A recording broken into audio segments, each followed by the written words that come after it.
Nabino Bandeko Balanzi, à KBS Congo Télévision. Nous voici encore une fois de plus devant Bino avec cette nouvelle édition. Il y a un entrepreneuriat show.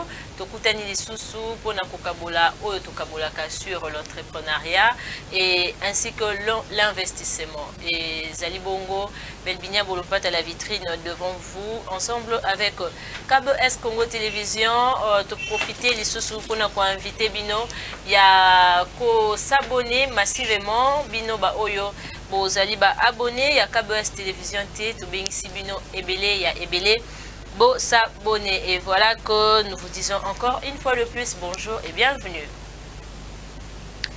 To lingi était to meka un peu ko solo là sur ce qui concerne comment investir dans nos enfants parce que investissement, topé entrepreneuriat et simbakaba point ebele ba domaine multiple. C'est pour cela na mokolo lelo to lingi to betali solo mokie na makambo matali ndenge nini biso ba parents tozali ko investir na kati na bana na biso parce que la plupart de gens disent que non nga na koko bota bana mi balete mi satute donc je dois au minimum soit kozala na bana 6 mata pour lobby basunga ngai donc sur cela tolingi to expliciter et avoir beaucoup plus de détails sur ça pour toi moi mayele et se faire développer. Voilà que to kobeta li solo il y a un monsieur oyo abotaki par exemple bana 12 et l'autre oyo azaki na bana misato bah quand même bango nyonso bazaki na idée à investir et un jour bana wana basunga bango quand même et komaki na niveau moko to yaki ko comprendre que bango nyonso babotaki bana mais o azaki na 12 o azaki na 3 différence ezalaki pourquoi parce que bazaki na mentalité mon côté et yango tolingi to poser question na biso ezali quoi question spécifique ya jour oyo tozali comment investir dans nos enfants. Donc mutu oyo aboti bana 12 avec l'idée que bana wana un jour ba okoma moko akoza président de la République, moko akoki kozala ministre, moko député, moko akozala cadre par exemple la entreprise ya minene et ainsi de suite bango nyonso bazo sala quelque chose et puis parents wana to pe ba parents wana ba ko sourire na vie. Pourquoi? Parce que abotaki bana ebele mais ce n'était pas le cas. Pourquoi? Parce que le parent n'ont pas bien investi na kati ya bana wana. Mais quand même tu yo kotala mutu abotaki juste bana misato à investir malamu na kati ya bana pe à sourire un jour dans la vie. Yango tolingi to ça la synthèse à savoir comment mutu akoki ko investir na kati ya bana na ye et puis un jour aseka na vie. Et voilà que ko investir na kati ya bana eloko ya liboso ezali ko éduquer bango malamu. L'air bien éduqué kolakisa bango le savoir vivre, le savoir faire et le savoir être. Donc le lenge nini akoki kozala instruit, la manière dont moi nana akoki ko vanda na batu, comment akoki vivre dans la société, comment akoki ko respirer o ezali mo pepe nzambe. Donc là ce sont des codes que nous essayons de faire codifier avec les personnes qui sont tellement intello, ils vont comprendre ce que nous voulons dire par là. Et déjà tolingi de se faire comprendre, à savoir faire des bonnes écoles. Tangisa mwana na yo na ba école ya bien, otangisa mwana na yo na ba école ya minene, ba école oyo ezali reconnu ko batangisa malamu, ba école oyo ba professeur baza ya mayele, ba professeur oyo baza ba renommé, un professeur oyo moko d'abord atanga bien, un professeur oyo moko d'abord aza mayele au pesa bana oyo eza important. Au moment où un professeur yé morona no cours au bopesi atangisa azala na maîtrise na roté. Donc yé eloko ya salara atali livre a commis na tableau azo expliquer na connaissance na yete mena o ya mona na livre et puis asuki wana. Mais ceux qui besoin cours par exemple il y a RTV ou soit cours il y a comment dirais-je presse écrite. Bon, PC par exemple, Nabel Binia Bolopata a expliqué bien pourquoi. Parce qu'il y a la maîtrise, il y a la notion, la pratique, na pratique na théorie expliquer avec facilité et puis mwana oyo atangi pa mutu modèle wana azana facilité ya ko capter makambo wana pe lobi na ye eza ndenge mususu na mutu oyo batangisa que juste 1 plus 1 égale 1 a tout na monsieur mais pourquoi 1 plus 1 égale 1 kende na ndako no ba expliquer ça c'est dur, c'est encore très dur. Et voilà, faire de bonnes écoles nabana est important, bien éduquer les enfants, comment séparer le mal au bien. Moi na aye baki eloko oso na sali yango isa mabe. So ba paya baye que ba sombeli bango ba sucré ngapi foka ba sombela nga sucré. Parents faut laksa mona ke ba sala bongote. Eza mona wana za mona ka moko za na ye ko ba bengi mona likinda.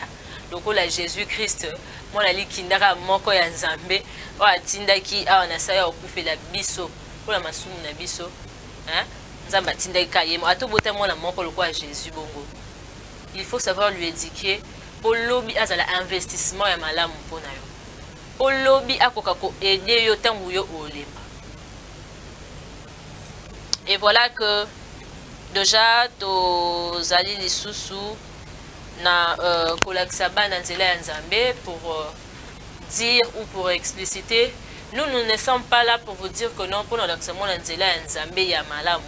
Il faut aux à chrétien, il faut aux musulman, il faut à bouddhiste, ça ce n'est pas notre problème. Mais kolakisa mona nzela Nzambe ya malamu ezali nzela ya Nzambe o parents na yo alakisaka yo. Soki parents na yo alakisaka yo ke Nzamba malamu o yo koko sambela na vie. Ezali kozala na Jova, ezali kozala na Kimbanguiste, ezali kozala na côté ya ba musulman, ça ce n'est pas un problème. Il suffit que olaksa moi non nzela Nzambe akozala na évolution morale spirituelle que baninga oyo bayebi Nzambe te. Donc voilà comment investir dans nos enfants. Tout investissement commence par un projet. De même que tant on a zui likanis na lobi non nazo monake vinanga pour l'instant nana mutosunga ngati. Alors papa te maman te no côté maman kulutu te o ko sunganga na somba par exemple na kene Dubai na somba ba biloko na nango na banda koteka e sunganga na longa na chômage na omona mutu azati na tali mboka na biso Congo par exemple nazo mona mutu akoko pistonner ngate pour le koma il faut aux ndeko ya noko ya to ndenge nini nana batu wana te. Je me dis que non. Moi, je veux élaborer un projet mon koyamukie. Et dans ces projets, nabi par exemple, no banana no te kanguba avec juste les 2000 francs au nazanango, na sombi kolomoko.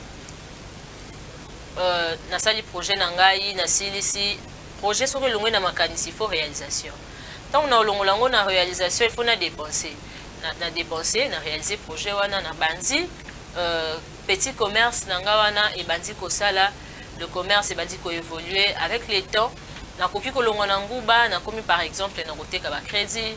Na ko longo na koteka ba crédit na zo pusana muke peut-être lobi komi di gablo ainsi de suite. C'est ça le projet et na sima na yango ndi na okoma ko gagner ya liboso na manena ko dépenser.